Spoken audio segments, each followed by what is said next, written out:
Missing cars. It was a busy time for the little engines on the island of Sodor. Rheneas had delivered cars of chicken feed, and now he was enjoying the beautiful view as he puffed back to the transfer yards. The narrow gauge controller was waiting for Rheneas. He had one more job for him. "I want you to take these cars of slate to Thomas at the wharf," said the narrow gauge controller. "Yes, sir," wheezed Rheneas.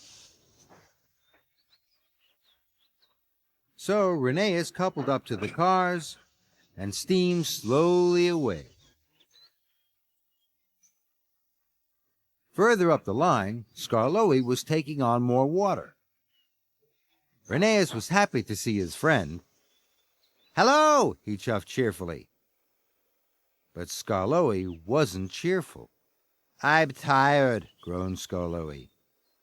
"I've been working hard all day, and I still have to pick up stone from the quarry.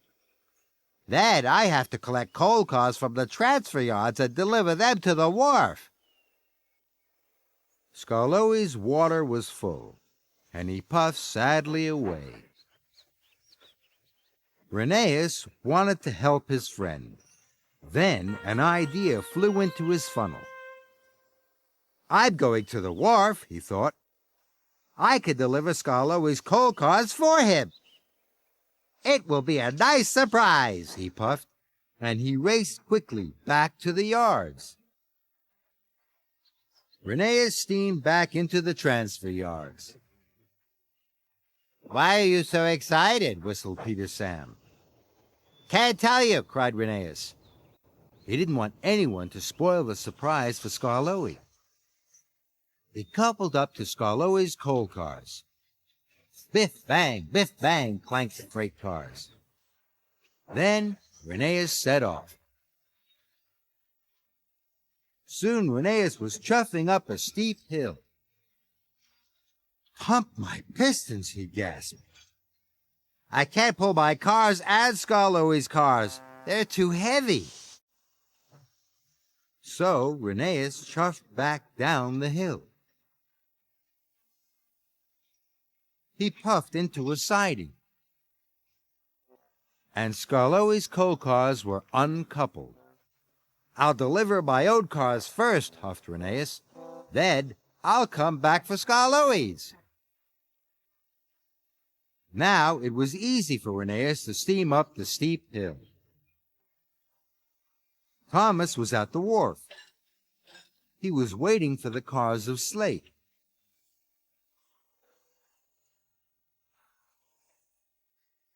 "Hurry up and uncouple these slate cars," wheezed Rheneas. "You're in a hurry, Rheneas," tooted Thomas. "I am," wheezed Rheneas. "But I can't tell you why. It's a surprise." As soon as the slate cars were uncoupled, Rheneas puffed away again. Now he had to collect Skarloey's coal cars. Then there was trouble. When Rheneas arrived at the siding, the cars weren't there. "Flatten my funnel," gasped Rheneas. "Where have they gone?"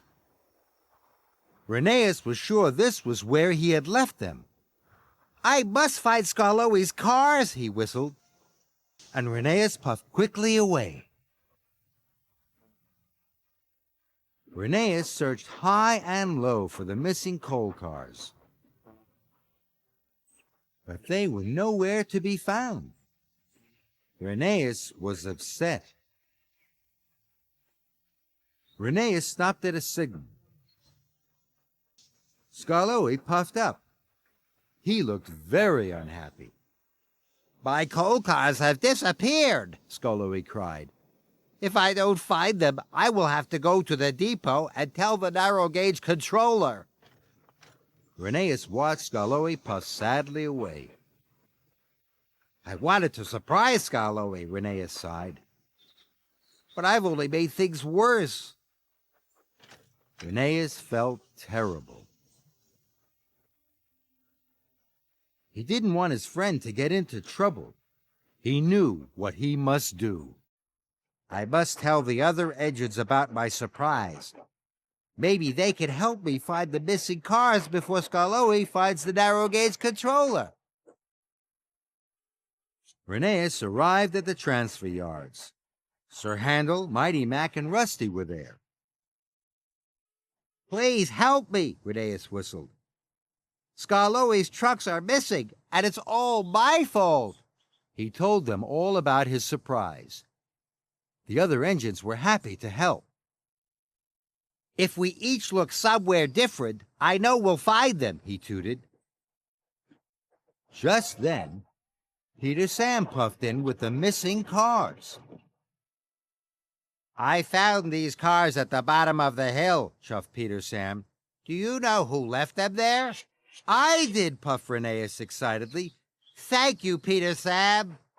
Peter Sam was puzzled. And so was the narrow gauge controller.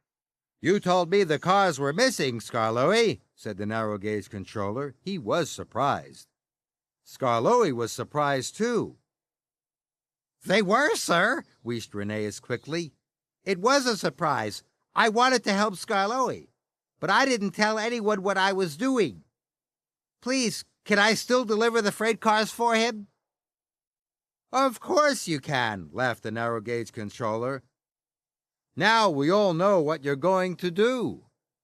Rheneas smiled, and so did his friend Skarloey. Now he knew about Rheneas' surprise. He could finally take a well-earned rest. Rheneas felt very happy.